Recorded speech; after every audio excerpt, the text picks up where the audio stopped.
क्या लोगों को किस्से सुनाने के अलावा अपनी बात कभी अल्लाह को बता कर देखी है?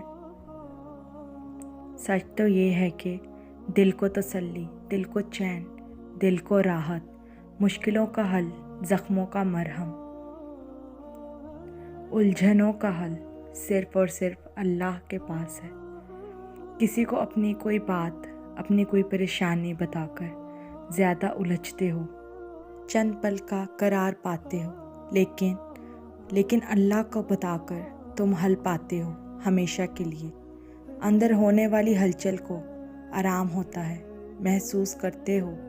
कुछ चीज़ें अल्लाह को बताने पर ही दिल को सुकून हासिल होता है। तो मसला क्या है?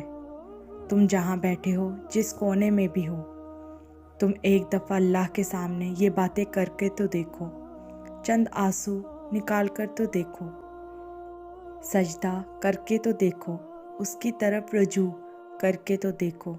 वही बेहतरीन सहारा है, तुम्हारा सच्चा दोस्त और बेहतरीन मददगार है। तुम उसको ये सारी चीज़ें बता कर तो देखो। खुदा को ना ये अदा अपने बंदे की सबसे ज़्यादा पसंद होती है कि तुम दुनिया से नहीं, उससे मांगते हो। जब तुम बेबसी का रोना कायनात के सामने नहीं, उसके सामने रोते हो।